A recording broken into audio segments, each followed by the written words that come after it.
Good to go. Ready? Oui. Great. Hi, everybody. My name's Albert, and today I'll be talking about the Ethereum Foundation's multi-layer strategy for supporting Ethereum. So first, quick reminder of what we're doing here. We're working towards a world where Ethereum is widely used, hopefully for good, and where Ethereum values are widely found. So why is this hard? Well, there are a lot of reasons, but one of the biggest is that none of us see the full picture of Ethereum today. It's awesome to see that Ethereum already means many different things to many different people. I'd say that was one of the goals, so this is good, but it certainly doesn't make navigating toward the future any easier. Of course, if the picture today is already so incomplete, it only gets blurrier 5 years from now. Another complicating factor, but also good, is how much the Ethereum ecosystem has left to grow. Even today, Ethereum already has this vast, vibrant ecosystem, and it's already something that makes Ethereum special. I actually think it does more than make Ethereum special. I think it's one of Ethereum's superpowers. So what's the Ethereum Foundation's part in all of this? And what's the Ethereum Foundation's plan for all of this? One of my favorite quotes that I cite often when talking about the EF strategy is from a book titled Good Strategy, Bad Strategy. You can read the quote, but basically it says that real life doesn't work like the movies. You know, in the movies, you have a hero, they have a crazy elaborate plan, they manage to dodge bullets by 3 inches, and everything works out in the end. This never actually happens in real life. This quote is also very useful because, as anyone who has spent even 3 months in this space knows, the situation is nothing if not dynamic. Now, the future may be uncertain, but we already know some of the things we need to do. I'm going to go through this list very quickly, but I'm happy to talk more about it if you grab me afterward. So just going quickly here, we want to grow the usage, we want to grow the community, we want to grow the developer base. We want to increase the developer output, which I would describe as making existing developers more effective. We want to grow the researcher base, and we want to make sure that we are supporting the research that can make the future of Ethereum a reality. Similarly, there's a lot of development that goes into making the future of Ethereum work. And along the way, we can't forget about security, maintenance, upkeep, all of these incredibly important things that, if we don't keep doing them, also make it so that Ethereum's future can't be a reality. Related to that, there's just general downside protection of all kinds. And whether you want to call this upside, out-of-the-box ideas, or explorations, there are also many things of that nature that we want to do. And by the way, if this didn't seem complicated enough, we want to make sure that we do all of this in ways that are consistent with Ethereum's values, whatever those turn out to be. So this is quite a challenge, but we at the Ethereum Foundation accept this challenge because we have no choice. So what is our approach to these problems? First, let's remind ourselves of what we're working with. We know that Ethereum is growing. Regardless of whether the Ethereum Foundation is adding, subtracting, multiplying, or dividing, Ethereum is going to grow, and it's going to grow a lot faster and a lot more than whatever form the Ethereum Foundation takes. We also know about the power of the Ethereum ecosystem, even the one that already exists today. So again, let's come back to this quote and the critical concepts in it. How do we create options? It involves a multi-pronged approach. But I've realized that it might be easier to think of it as a multi-layered approach, since in Ethereum, we're already used to this multiple layers metaphor. In other words, just as Ethereum as a system has multiple layers, the Ethereum Foundation and its portfolio of allocations does as well. And that's what I want to talk a little bit more about here today.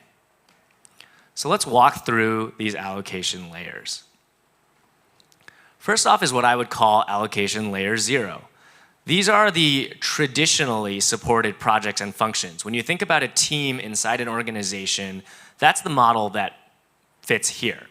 So examples would include, Go Ethereum, aka Geth, Solidity, parts of the Ethereum 2 R&D team, a lot of ETH1X, EWASM, remix, the administrative side, the people behind the grants and ecosystem support program, legal, finance, accounting, general operations, and several other development teams that I've left off here.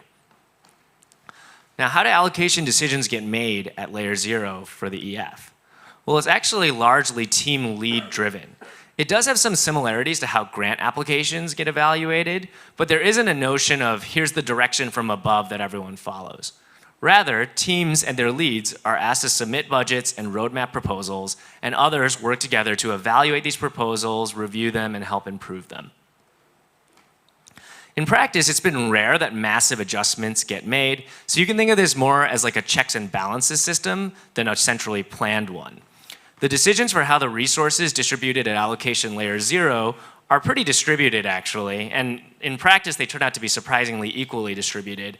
Not really by design, but you end up with, I think, 15 or 20 people across which the majority of the money and the decisions for where it goes get made.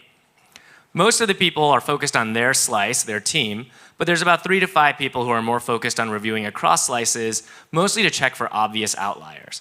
As I noted, in practice, very few significant adjustments get made in this process, but a lot of minor ones do. Moving up to allocation layer 1, we have grants, namely direct grants, because I'll talk about other types of grants later. This is the grants program or the ecosystem support program that some of you already know quite well. And how allocation decisions get made at this layer is really driven by this central concept of producing what we call a support menu. The support menu is used and evaluated and reviewed by ecosystem support team members, as well as people who have expertise that's relevant to a given proposal. Now, I can't really do justice to all the great work that gets done by the ecosystem support team, but to give at least some sense of how this works, I collected a series of screenshots from the main support menu template that the ecosystem support team works off of by default. So I'm going to skim through these pretty quickly. We'll probably move towards open sourcing this at some point, but here are just some screenshots. You can see here's the beginning. Here's a table that talks a lot about the goals. We want to understand the tasks and the roadmap for applications. We want to evaluate the impact, the execution implementation, the team. We want to figure out what our options are. We don't want to be restricted to just one way of potentially supporting something. We want to consider the alternatives. And ultimately, we also want to design a structure for the grant. People think most grants are just, hey, put a bunch of money together and give it to somebody up front. But a lot of the work goes in deciding how to allocate the support and across what time frame and under what conditions. And so as you can see, as I continue to go through here, there's all kinds of considerations that go beyond what you might normally consider, such as social and second order effects, thinking about the future sustainability of the project, because hey, they might ask for something, but it becomes clear that they're going to need more down the road. And this all comes together to form a final recommended structure. Now, we don't necessarily fill out every last part of this template for every single grant, but these are all questions and concepts that matter. And the folks on the ecosystem support team do an amazing job reviewing and suggesting improvements for an enormous variety of grant applications across a lot of different domains. Now let's move up another layer, or at least another half layer. I think this is where things start to get a little bit interesting. In 2019, the EF began to experiment with utilizing delegated domain allocators. The general idea is simply that you want the best suited people to be in position to make allocation decisions, and the best suited people don't need to be full-time EF people. In fact, it's unrealistic to expect that the best people would all be full-time EFers. The very process of hiring someone into the EF has its own nuances. I'm sure it's got its blind spots. And the goal of the EF is to grow its impact, but not its organizational girth. So I know I keep showing this slide, but it's because I want to establish a clear feedback loop between these concepts and the EF's approach. We know we have this vast, vibrant ecosystem, and we know we want to create options. That's just the essential logic behind this layer of allocation. How do allocation decisions get made at layer 1.5? Well, it's a hybrid of what we've been doing at allocation layer 0 and allocation layer 1. The idea is that we try to capture some of the best concepts from the previous layers. So we want to leverage the coordination and direction-giving capabilities of more traditionally structured teams, which you generally see with Layer 0. But we also want to harness the flexibility and dynamic nature of ecosystem support's approach. They're the ones that have had to figure out how to support a much wider variety of things in a much wider variety of contexts. So, just as you'd want capable leaders driving projects like ETH2, Solidity, Geth, and so on, for someone or a group to become a delegated domain allocator, we're going to assess their ability to develop and drive roadmaps. And just like with grants, we'll often start with smaller budgets and smaller scopes and ramp up from there as people show that they can handle it. The foray into utilizing this layer of allocation has gone pretty well so far. Some examples include the local grants programs we've done last year in Korea, Japan, and Taiwan. Also utilizing domain-level experts and leaders, such as in the zero-knowledge proof domain, Barry Whitehat and Kobe Gherkin, or Alexei Akunov for a lot of work in ETH1X. On the developer experience side, we worked a lot with Nomic Labs. On the developer output side, we've worked a lot with Sina Habibian. And then, as with Ethereum.org, we've got Josh Stark, Sam Richards, and others. Overall, we're pretty excited to expand our utilization of this layer as part of the toolkit, and I'm excited to see what that yields in 2020. Last, but certainly not least, we have, I guess you could call them third-party allocations or Allocation Layer 2. As many of you know, there are groups that have formed to collect and redistribute resources in the Ethereum ecosystem. Sometimes they use DAOs to organize and coordinate. And while right now it's probably not strictly necessary to use a DAO, since most of them tend to consist of members that all know each other anyway, it's still nice to utilize a mechanism that ensures one's ability to withdraw and one that can scale to bigger groups that might not all know each other. So the functionality of these DAOs, I think, will become necessary as they get larger. There's also grant matching, most notably via Gitcoin's efforts, which have been really cool to observe. These have already provided a lot of allocations that are at the minimum complementary to what the EF does, some of which have probably been quite controversial, and many have been the kinds of allocations that the EF couldn't realistically do directly, which I think is great. The difference between Allocation Layer 2 and 1.5 is that at this layer, the EF, by design, remains largely unopinionated as to how the resources are distributed. It provides matching or direct funding, but beyond that, lets the entities at this layer do their thing. So how do allocation decisions get made at this layer? Well, like I said, the EF isn't opinionated about the decisions being made at this layer, but the EF does need to have an opinion on how resources get to this layer. The truth is, this is by far the least developed part of the EF's allocation portfolio and methodology at the moment, but it's something that we'll be upgrading in 2020. We'll be incorporating best practices from each of the other layers to assess the different redistribution groups or DAOs, as well as the matching programs. Like I said, we're going to remain unopinionated because that's vital to ensuring that these other groups can provide the diversity of allocations that really maximize their impact. But we're still going to apply a lot of the concepts from the ecosystem support program and delegated domain allocators to review the process that these groups go through to make their decisions and to review their overall decision-making capabilities. So again, I'm personally really excited to see what happens as we begin to solicit the formation of more Layer 2 allocation groups and matching programs that are targeted towards different problem domains, maybe different geographies, and maybe different other ways to slice up this huge ecosystem. Now, I'll do a quick review of the strengths and weaknesses of each layer. Layer 0 is the only layer where financial support is by default recurring.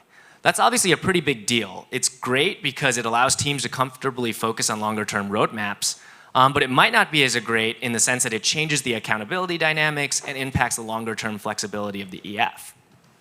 As for Layer 1, which is traditional grants, those are nice in that they're kind of the Swiss Army knife of allocations. And when in doubt, this is what we use. Of course, the grants program is still largely driven by a single in-house team and subject to its blind spots. There's another challenge, which is that the EF has a minimum fixed quantity of downside risk attached to just about every grant that it gives. This means the EF probably can't experiment as aggressively as might be ideal because of the scrutiny that comes with each grant. Now, you might be able to say, hey, we thought that there was only a 25% chance this would work, but that would be valuable, so we allocated a big chunk of money towards it anyway, and that might sound reasonable, but I promise you that when talking with prospective grantees, the conversation often involves the applicant pointing out a past grantee that they think they're better than and therefore deserve more money than. Just at the Stanford Blockchain Conference a few weeks ago, I'm not going to name the project, but they cited a grant from mid-2018 as proof that the EF must fund their project since their project is so much better than that other grant. So clearly this layer can't handle everything. Now layer 1.5, the delegated domain allocators, could be the best of both worlds, but if we don't do it right, it could be the worst of both worlds. I'm optimistic, but it's challenging to ensure allocator accountability to the same degree than when the allocators are in-house. I think this is worth the trade-off, or at least the bet, but it's no sure thing that our efforts will pan out. And lastly, layer 2 will, I think, consist of increasingly significant allocations over time. Now, one challenge is that it can devolve into popularity contests and related issues, but I think by diversifying the set of DAOs and matching programs, and possibly having them feed funds into each other, we'll be able to reach a healthy equilibrium. So to wrap up, as one of my final slides, I just wanted to show an approximate history of how these different allocation layers have been used. Note that distributions and allocations aren't exactly the same, as these numbers are based more on cash flow. Note also that 2018 is kind of anomalous because many major allocations were made near the peak of the market. And it's reflective of how you can't just spin up a bunch of teams overnight, but you can make some bigger bets. Again, these are pretty crude numbers, and 2020 is all projections. It might not look like a lot is going towards layer 1.5 or layer 2 right now, but in both cases, we're talking a pretty significant ramp up compared to past years. And if we see quick success with these layers, that's where excess funds are going to go in the future. So in closing, as we all know, there's a lot to be done. But over the course of this year, we're going to share increasingly detailed breakdowns of how the EF allocates by category and by layer, all in service of the simple and important goal of supporting the Ethereum ecosystem. And while in this talk I focused on allocation layers, the EF is also working on a lot of other exciting things that you're going to want to keep an eye out for. These are some of the things that we think the EF is best suited to do on behalf of Ethereum, and as always, we try to capture those opportunities. So yeah, as always, the EF looks forward to doing its part to supporting the Ethereum ecosystem and the growth of this vast and vibrant ecosystem in the years to come. Always like this graphic, and thank you.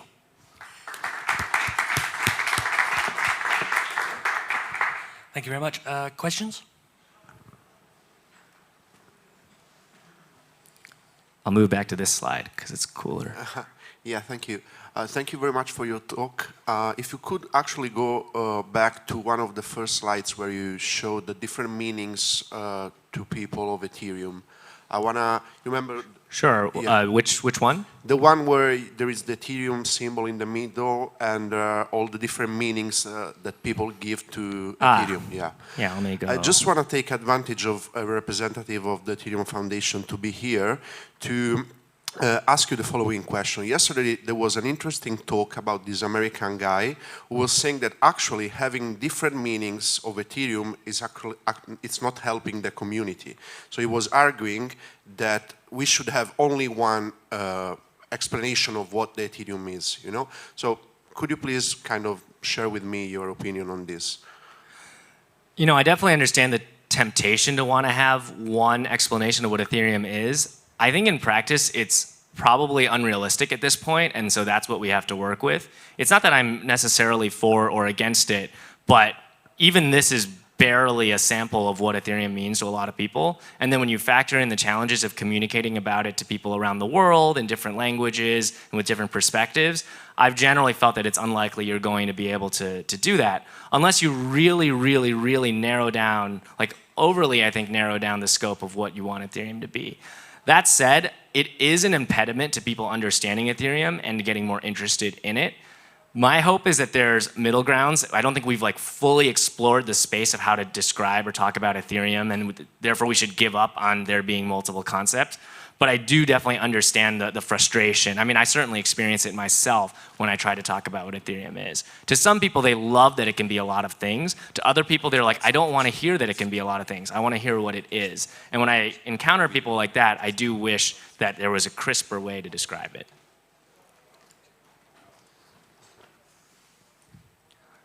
Think that's all the time we have? Cool. Thanks again, everybody.